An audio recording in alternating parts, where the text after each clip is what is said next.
Welcome back, viewers. Welcome back to another episode.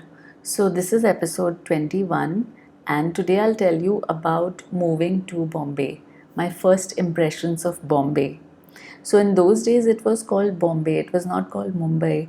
It was more than 2 decades before the name would change.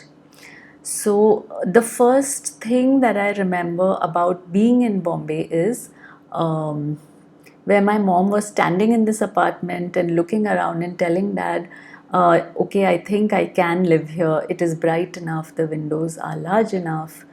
So, what happens is Godrej has, like I mentioned in the previous episode, they have a lot of property in Vikhroli, and it is divided into east and west.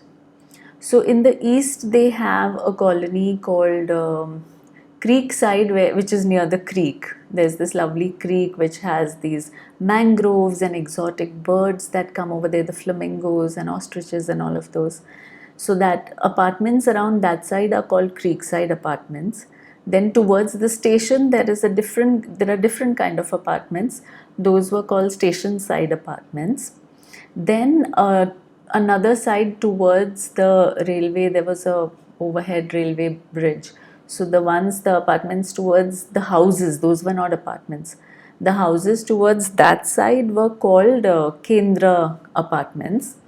So basically, the previous generation of Godrej is the ones who started the company, and even the next generation, I think, they were very interested in integrating into the culture. So they used like Sanskritized terms for everything. The school that they had in the Godrej complex, it was called the Udayachal school, like the rising sun of knowledge.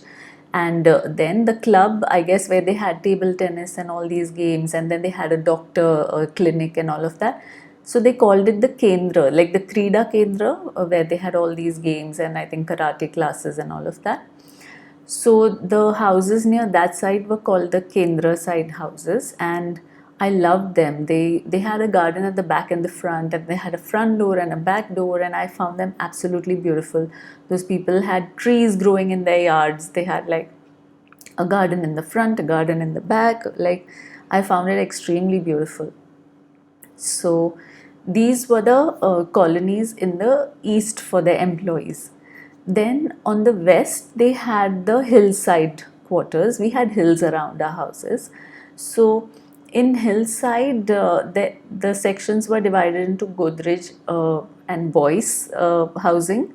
So when you entered the gate of the Godrej colony, the first thing you would see would be all the Godrej and Boys houses. Now, of course, the companies have different names.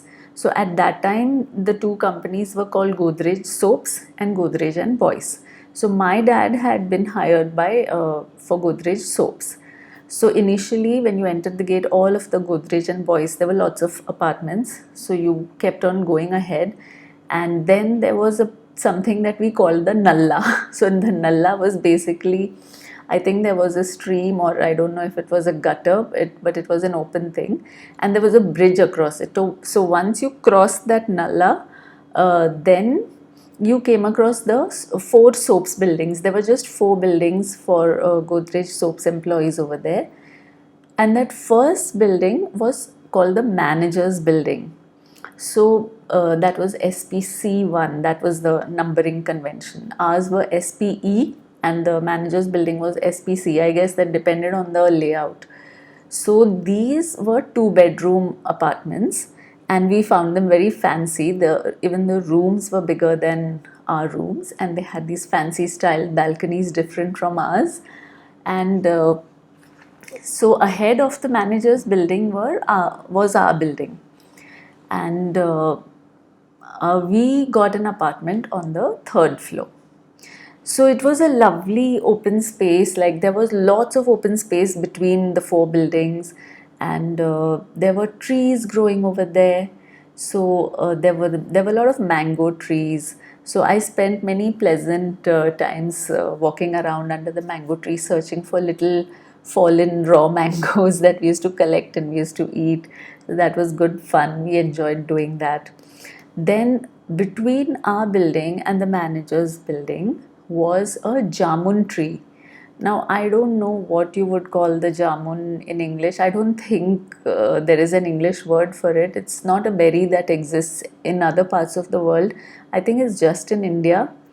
So the cover, when the fruit is ripe or the berry is ripe, the outside looks almost black and it's nice and shiny. It looks like how you do a saran wrap for something. It looks like that shiny, and when you eat it, it's got an astringent taste. Like it's not. It's not minty, but it's very astringent. Like it just wakes up your mouth, and you feel very fresh when you eat that, and your mouth turns purple, your tongue turns purple when you eat that, even your lips turn purple. So it used to be a lot of fun. I used to spend many pleasant days during the season, during the jamun season. We used to all be walking around under the jamun tree hunting for jamuns. And when they were completely ripe and then they fell, then they would fall and rupture a little. So we used to try to clean it and eat it. And those were the sweetest ones actually. But you had to be careful not to eat the mud. So you had to clean it off properly, and then your hands would also turn purple with the juice. um, and I remember once my mom usually stitched all our clothes. Everything was home stitched. So I remember once she had stitched a new frock for me. It was a beige frock, and I just got hold of the front of the frock and used it like a little bag to put a lot of jamuns in. And then that dress got stained and the stains never went. Then my mom told me not to put jamuns in my frock, and sometimes I used to carry a little baggie, to collect the jamuns. So that was the jamun tree. Then next to our building there was there was a well. So that was the bore well. I guess it was used for gardening and for those kind of purposes. That was not the drinking water. The drinking water came from the lakes. The municipality provided it.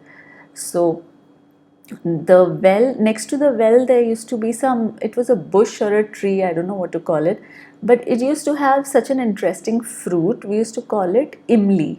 We used to call it the imli, and it had a green outside and a white inside, which was again quite an astringent, fresh tasting fruit that kind of just cleaned up your mouth, kind of woke up your mouth.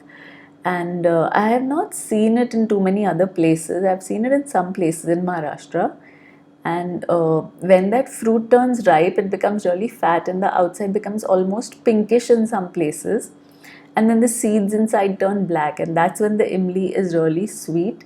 And if you take it when it's raw, then the outside is also quite green and thin, and then the seeds are also green, so that one won't be very sweet.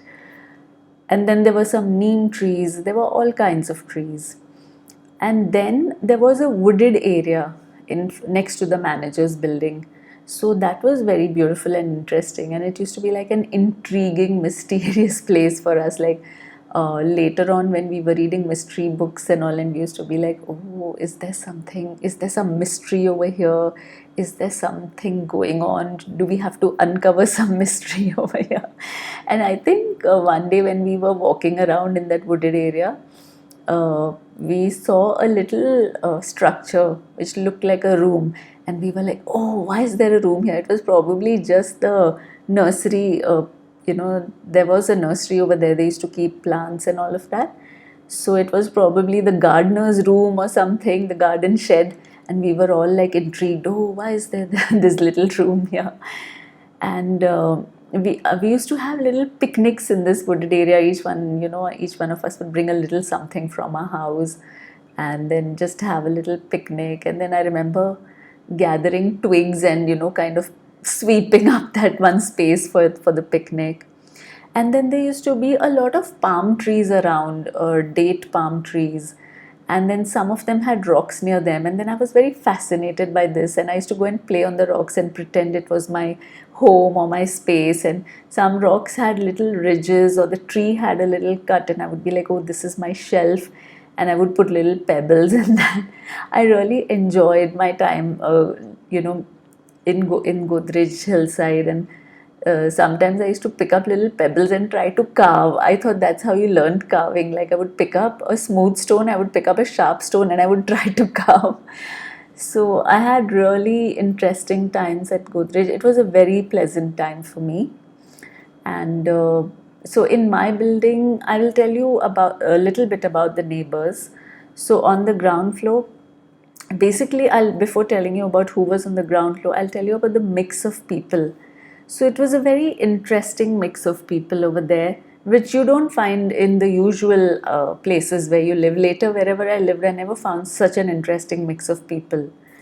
So basically, the company Godrej being owned by Parsis, there were a lot of Parsis living around us, and then we had a lot of Anglo Indians living around us for some reason, and they have a very different approach to life, a different culture, different way of dressing. So that was very interesting for me to grow up among different people, not just the average, Hindu neighbors, which happened later.